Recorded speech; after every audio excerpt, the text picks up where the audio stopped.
नमस्कार, मैं हूं आकृति और आप देख रहे हैं इंडिया पब्लिक खबर। यूपी में एक बार फिर सियासी तनातनी जोर पकड़ती दिख रही है, पर इस बार ये किसी बयानबाजी या राजनीतिक मुद्दे पर नहीं हो रहा है। इस बार विवाद मंदिर और मकबरे का है। दरअसल बात उत्तर प्रदेश के फतेहपुर की है, जहां कई लोग जबरन भगवा झंडा लेकर एक मकबरे में घुस गए। आरोप है कि इन लोगों ने उस मकबरे में काफी नुकसान किया, तोड़फोड़ मचाई, यहाँ तक कि मजार को भी काफी नुकसान पहुंचाया गया।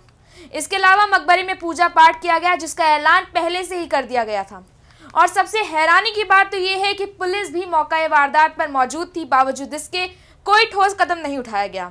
ऐसे में यहाँ शासन प्रशासन के साथ ही पुलिस की जिम्मेदारी को लेकर भी कई सवाल खड़े हो रहे हैं। ऐसे ही तमाम और सवालों के जवाब जानने की कोशिश करेंगे इस स्पेशल रिपोर्ट में। लेकिन उससे पहले आपको ये बता दें कि ये विवाद हिंदू पक्ष और मुस्लिम पक्ष के बीच मकबरे की जमीन को लेकर है। दरअसल हिंदू पक्ष का ये दावा है कि जिस जमीन पर आज मकबरा बना हुआ है, वहां पर ठाकुर जी और भगवान शिव का प्राचीन मंदिर है।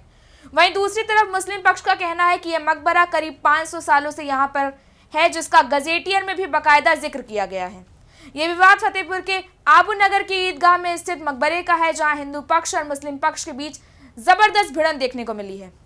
हाथ में लाठी डंडे लेकर भीड़ जबरदस्ती मकबरे के अंदर घुस गई, जिसके जवाब में दूसरी ओर से भी पत्थरबाजी की गई। फतेहपुर में इस हंगामे की तस्वीर जब सामने आई तो इस पर राजनीतिक घमासान भी शुरू हो गया है।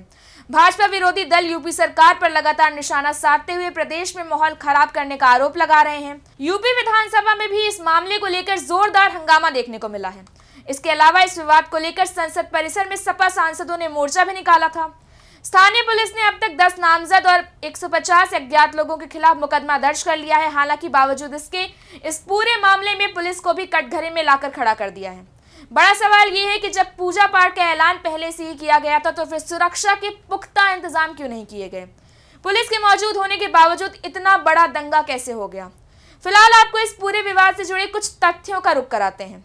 मंदिर मकबरे के जिस जमीन को लेकर सोमवार को बवाल हुआ था, मंगलवार को भी दिन भर जमीन को जांचने के लिए सरकारी दस्तावेज पलटे गए, जिसमें ये सामने आया है कि जिस जमीन पर मकबरा बना है, वो जमीन असल में राजस्व विभाग के रिकॉर्ड 1359 फसली 1992 की खतौनी में जमींदार बगान के नाम से दर्ज है। बाद में ये शकुंतला मान सिंह के नाम पर आ गई, फिर ये राम नरेश के नाम दर्ज हुई।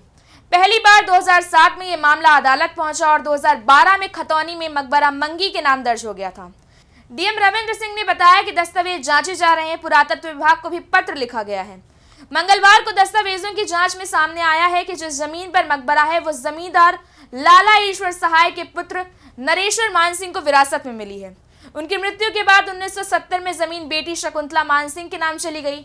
शकुंतला ने इसे असोतर के राम नरेश को बेच दिया और उन्होंने इस पर 34 लोगों को प्लॉट भी बेचे। बाद में वो कानपुर में रहने लगे और फिर कभी सामने नहीं आए। देश भर में नेता और राजनीतिक दल विवाद की साग में राजनीति की रोटी सेकने का काम कर रहे हैं। इसी के साथ इस पूरे मसले को लेकर अब जुबानी जंग भी तेज हो चुकी है। सत्ता पक्ष और विपक्ष के बीच आरोप प्रत्यारोप का दौर जारी है। इस मुद्दे को लेकर तमाम नेताओं ने टिप्पणी की और प्रतिक्रिया दी है। मीडिया से बातचीत करते हुए सपा प्रमुख अखिलेश यादव ने कहा, बीजेपी के लोग हैं, ये ट्रेंड लोग हैं। ये चाहते हैं कि समाज बटे, नफरत फैले, दूरियां बढ़े, तभी राजनीति में वो कामयाब होंगे।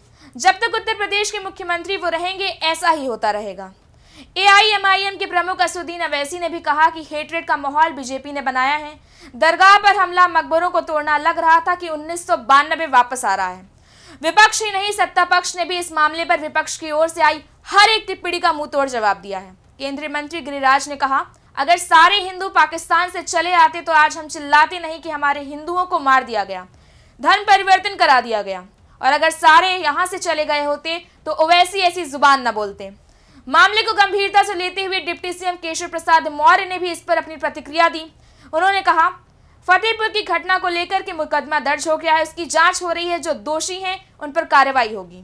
फिलहाल ये विवाद दिन पर दिन बढ़ता जा रहा है और दूसरी तरफ पूरे देश में इस पर सियासत भी गरमाती जा रही है। ऐसे में अब भी ये बेहद अहम सवाल है कि आखिर मंदिर मकबरे के इस तकरार का कौन है जिम्मेदार। फिलहाल इस बारे में अपनी राय हमें कमेंट सेक्शन में बताएं। वीडियो को लाइक करें, शेयर करें, चैनल को सब्सक्राइब करें। शुक्रिया।